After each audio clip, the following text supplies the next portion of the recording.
All right, we got box number 3 coming up. If you haven't watched the first 2 videos, you might want to skip the second one. There wasn't anything great out of that. Got a couple Majestics, got some cool cards, but nothing spectacular.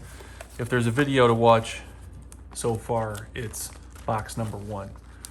Got some good hits out of that one. Check it out.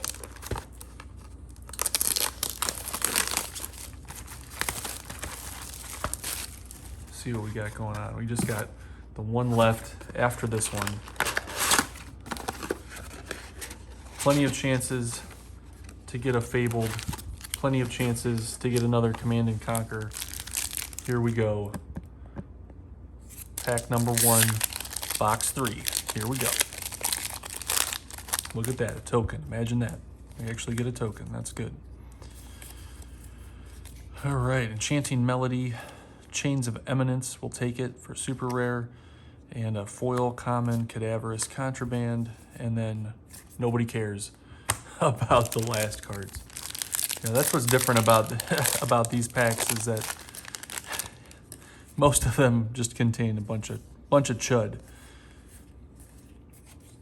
and then you have those packs that just hit. They hit different.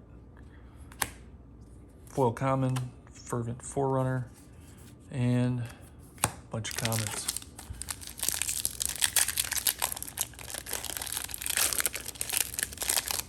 I've kind of gone on ad nauseum about where do we see the value of these cards going forward. I don't know. Who knows? Just seems that, oh, there's another foil 9th Blade of the Blood Oath. Okay, I got one of those last box. Could be worse, right? Not a bad card. So I'm not going to go too much into the finance of it. I mean, I think that everybody talks about it. Everybody wonders what's happening. Everything's going to keep going lower.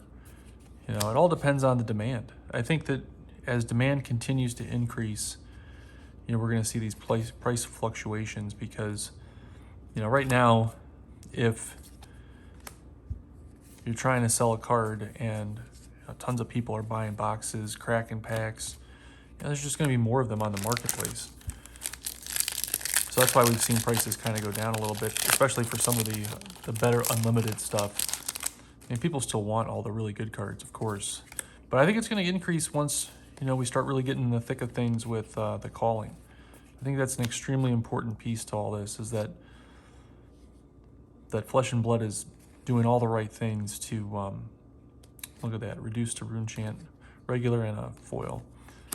They're doing all the right things, and hopefully that leads to greater success. This game is awesome. The artwork's great. Yeah, I did have a friend of mine comment that, you know, they don't really have a tie to the IP, you know, whereas you have something like Universus or whatever it's called now, but where, you know, you have these different properties, Mortal Kombat, Street Fighter, Soul Calibur, etc., where people have like a connection to those cards and those characters right off the bat. And, you know, that we don't have that here. But I argued that it's kind of refreshing to have a new IP to work with. I mean, when Magic came out, you know, there was no connection to any of that IP, and now it's iconic because it's, you know, 20-some years old. And you know, there's that nostalgia factor. You know, I think in 10 years, you know, there's going to be a lot of nostalgic factor for these early sets of Flesh and Blood. You know, assuming that the game continues to thrive and they continue to do the right things. You know, we'd hate to see them get gobbled up by some larger company and then have things get ruined. I mean, nobody wants that. But my point is that I think this is a fresh game that people are really digging themselves into. That's helping create demand too. You know, sharing things with your friends and colleagues, that, you know, getting people into this thing. I can't overemphasize the importance of the organized play. That's a big deal right now. You know, everything's going to mobile apps and online, and, you know, using your phone to play all these games. It's like, the whole point of a card game to begin with was that you got together with your friends and like-minded individuals to compete, you know, in a non-sports setting, you know, using your mind and strategy and putting this together. I mean, is there anything more fun than building a deck that you created and then you win at a competitive event? I mean, it's fantastic.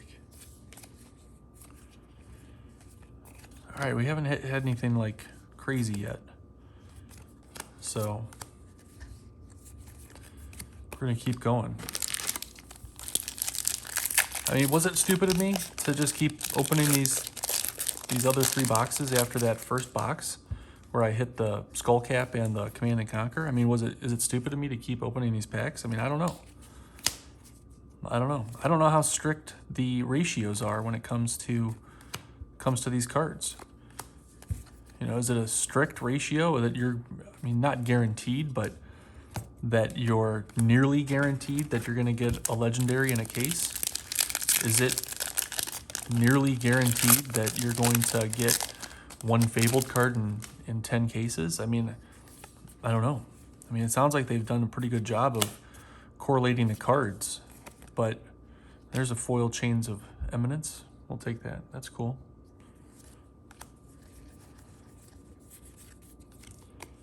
Yeah, I don't know. I mean, I guess we'll find out. I'm just going to keep opening packs because I'm a degenerate and I love opening packs.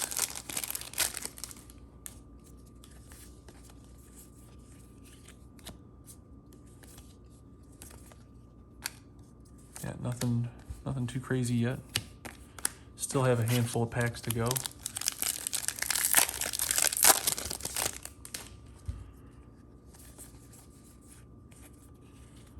Really shooting for, okay, Absorbent Ether. Shooting for that eye. I don't want to open 10 cases to get one. I'd rather spend the $300 on a Fabled card. I know you don't need it in every deck, but I'd really like to have one.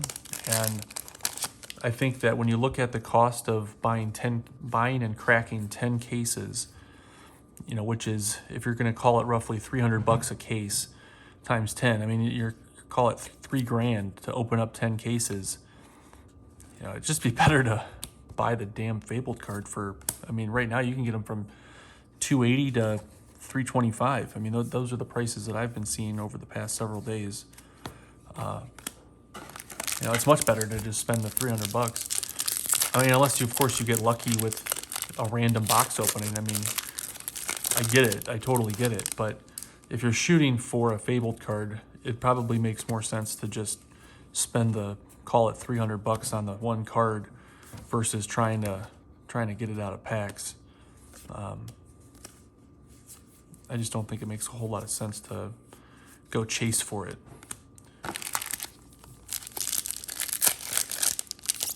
Who am I? Go buy those 10 cases and then get your card. I respect that move. Oh, the Art of War. Okay, that's a good hit. Non-foil, but nevertheless, really good card. What does that go for? $40, $50, something like that.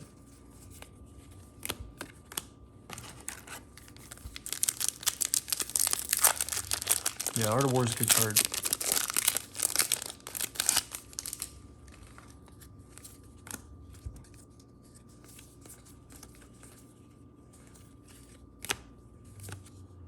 Blazing Ether, we'll take that. Non-foil. And a foil Enchanting Melody. Look at that. Nice. Okay, we've gotten some better stuff out of these last couple packs. And then I think I have about 6 or 8 packs left out of this 3rd box.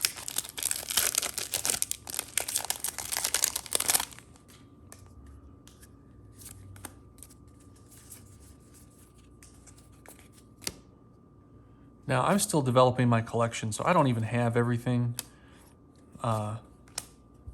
Still building some decks. I need, you know, more of the rares and Majestics and super rares out of Arcane to really have that play set of stuff that I want to have to, you know, build whatever I need to build when I decide to build it. So that's why I'm still cracking all these packs. I still need a lot of the good stuff. And I'm not at the point where I want to spend 500 bucks on singles because I still need a lot of the other cards out of the set. So it still makes sense for me to crack some boxes. I'll probably get a case of Welcome to Wraith for next time. And then I'm looking forward to July 30th. You know, today's July 15th. Looking forward to roughly 2 weeks from now. And we'll open up some unlimited Crucible. I think it's important that that comes out soon too, because a lot of people want to build those decks that contain Crucible cards but don't want to spend the money on first edition products.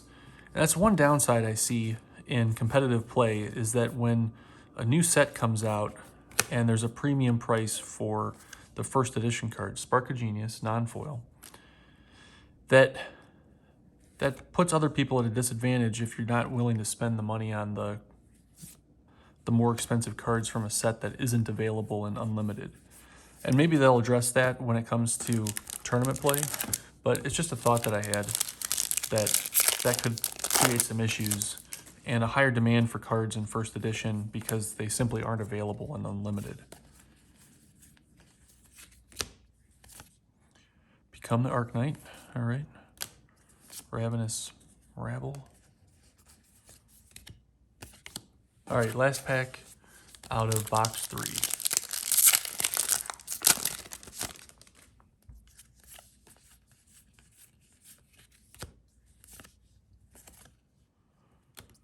Yep, foil Moonwish, and that's all she wrote.